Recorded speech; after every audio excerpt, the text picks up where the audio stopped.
of America. Thank you, Chairman Mast. Thank you for your service to our country and for keeping the focus where it needs to be on making sure America stays strong in the midst of turbulent times. And, you know, what's so sad about this shutdown is that we don't need to be in these turbulent times. It was a self-imposed wound that Hakeem Jeffries and Chuck Schumer have imposed on the country. And if you look over this last month of the shutdown, you've seen Democrats literally playing a Dr. Jekyll and Mr. Hyde game with the American people. On one hand, they'll try to say, it's not us, it's the Republicans. Gee whiz, as the Speaker talked about, oh, they control the House, Senate, and White House when they know that they are the ones that are shutting the government down. And then on the other hand, Mr. Jekyll's side, they're saying that they know that they're causing pain on the American people. They admit that there is suffering, but they're doing it for leverage. So you can't have it both ways, Chuck Schumer. You can't wake up one day and say you're going to try to blame it on the Republicans, and then on the next day, you're trying to say that, gee whiz, we know that we're causing these problems. They're admitting they're causing suffering on people, but they're doing it for leverage. And they can't even explain what that leverage is, because they just need to show their radical base that they're having a fight with Donald Trump. It's all it's been about from the beginning. You really want to know who's calling the shots in the Democrat Party? You saw it on the stage this past weekend. Bernie and AOC on the stage with the new leader of the Democrat Party, Mandami.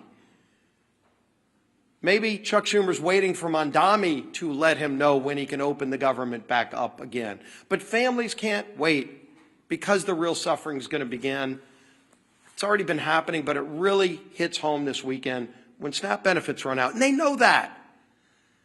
But I'm going to go through some of the lies, the myths, the things that they say when they know better. Chuck Schumer just yesterday said, quote, Republicans are in charge of the White House, the Senate, and the House, but they're refusing to do their job. Now, Chuck Schumer's been in Congress since the 1980s. And he knows that every day he's been there, there's been a requirement that you need not 51, not a majority like we need in the House.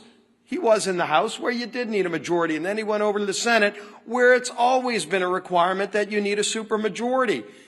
And in fact, when they changed the rules, it's not a standard or a custom, it's an actual Senate rule that you need 60 votes. The rule used to be higher. And in 1975, many of you might have thought Chuck Schumer voted for that rule. He came in just a few years after. In 1975 is when they lowered the threshold to 60 votes. It used to actually be a higher standard in the rules. And so every day Chuck Schumer's been in Congress, it always took more than a simple majority, in fact, 60 votes to pass these kinds of bills through the Senate.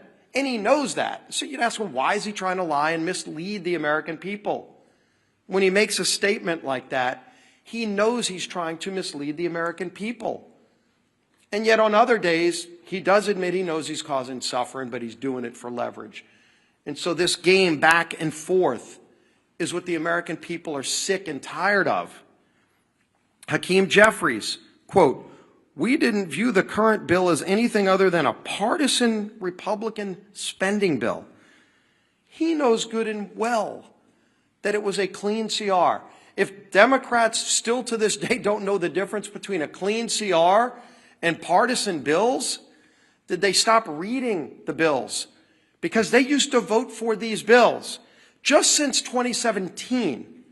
Go look at the facts. Speaker likes talking about the facts. Facts are important here. Since 2017, 30 different CRs, 30 times CRs have moved to keep the government open. And do you know 29 of the previous times Chuck Schumer's voted yes? 29.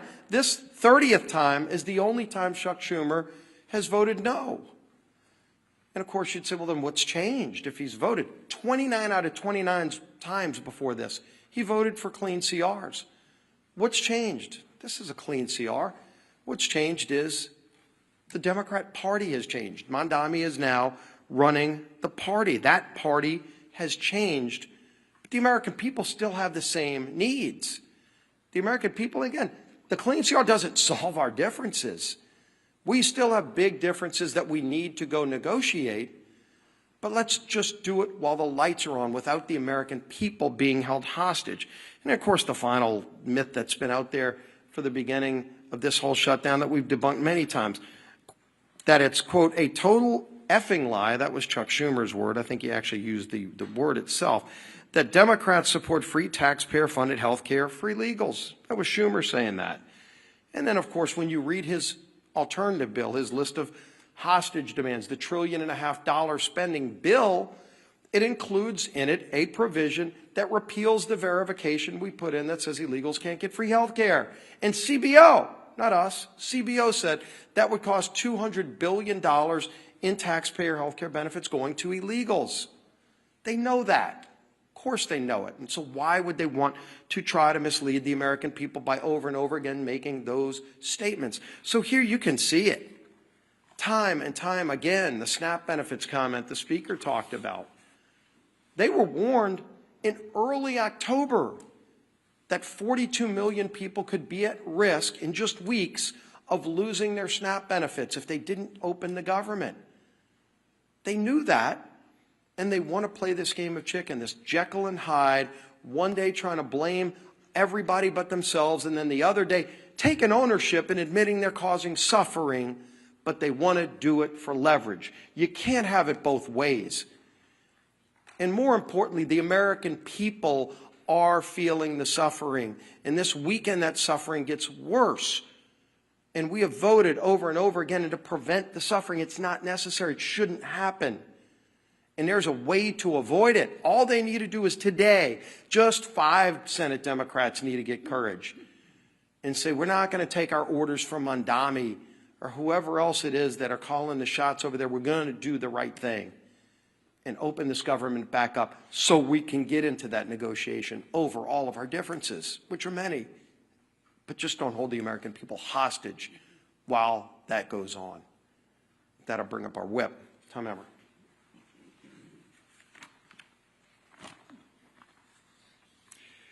The Democrats have no leader, no vision, no message. And nothing proves it more than the